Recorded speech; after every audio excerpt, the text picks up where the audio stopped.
Alrighty mga kaunggoy, it is I, Manong Jaire, back at it again with a usapang video mga kaunggoy in this wonderful series, Wikilo Money Saga or whatever man. So, in this series ko ano-ano pinag-uusapan natin topic, right? So, 15 hours ago, 15 hours ago, galing sa Bubble Gang page, no? Mismo sa Bubble Gang page, pinost nila to and noong una akala ko hindi ako makapaniwala, no? Is this for real, mga kaunggoy?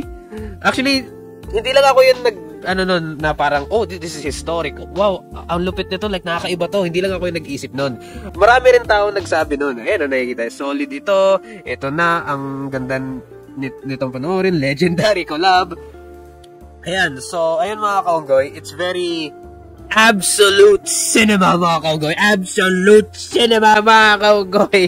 Absolute parang peak anime, ano tawag dito? Peak anime collabs, crossovers pala, no? Peak anime crossovers. Top 10 anime crossovers mga kaunggoy. So, Vice Ganda, aray, Bubble Gang episode, Mr. Asimo and Vice Ganda. Holy shit, man.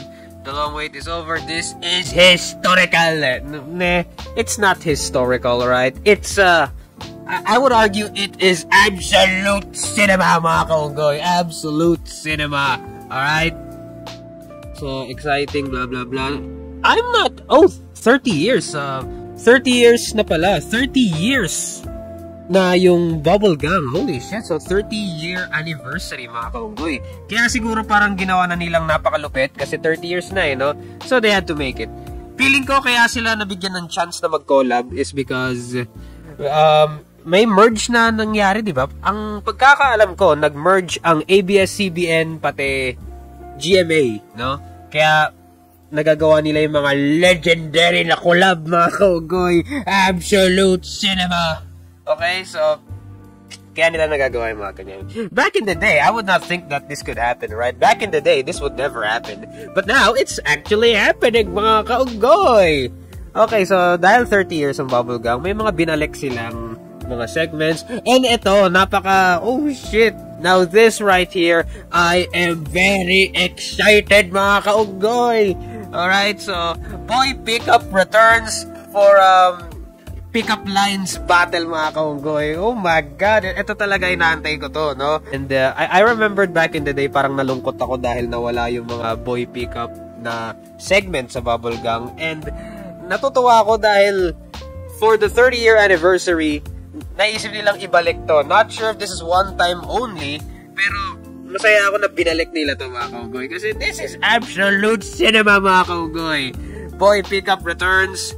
And, yeah, not sure if the same cast ang ibabalik nila, no? So, ano pa nangyari? Ayan, maraming mga happenings dito. Yung dating doon, no? Ang dating doon, binalik din nila. Oh, shit. This is very exciting. Itong upcoming episode na to is gonna be absolute cinema, mga kaunggoy, right? Ngayon, ba't ko ginawa ng video ito, mga kaunggoy? Well, I just want to point out that this is absolute cinema, mga kaunggoy. Although, I am curious to ask, nasan sino yun, Dismaya? Where is Ciala Dismaya? No, actually, gusto ko ulit makapanood ng segment ni Dismaya, no? Ciala Dismaya. You know how it is, mga kaunggoy. Kung nanood kayo recently ng Bubble Gang, alam nyo yung bago nilang segment, gang, aksidente ko nasabi yung gang, pero, parang sinasabi nila yung gag na, alam mo, yung gag tungkol kay Dismaya, mga kaunggoy, no? Alam niyo yun, if you know the news, you know what that means, right? So, hopefully may isingit nila yung segment na yun because I think those are peak cinema, absolute cinema, mga kaunggoy. No, peak cinema yung mga segments tungkol kay Ciala Dismaya. Oh, look, there's a comment right here. Where's Ciala Dismaya, Your Honor, in English accent? Yun. Boy pickup without boy backup is nothing. Oh, shit. Wait, wala ba si boy backup dun? Baka naman nandun si boy backup, mga kaunggoy, no? Feeling ko naman, like, they would not have a boy pickup segment without boy backup, no? So, feeling ko naman nandun si boy backup, alright?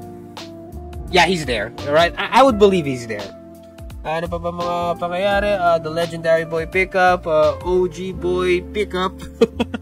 So, ayun mga kaugoy, I will be watching, kailan to? Wait, October 19 and 26 at 6:10 p.m. sa GMA. Wait, kailan yun? October 19, this Sunday na. This Sunday and the next Sunday, right? October 19 and October 26, mga kaunggoy. We are eating well this month, mga kaunggoy. Absolute peak cinema, mga kaunggoy, right? So, it's a little bit of a slow news date today, mga kaunggoy. Wala pa akong masyado nakikitang issue na pwedeng pag-usapan, mga kaunggoy. Pero, for now, okay na siguro to, right? And that's the bottom line because Manong Jared said so. I gotta head out.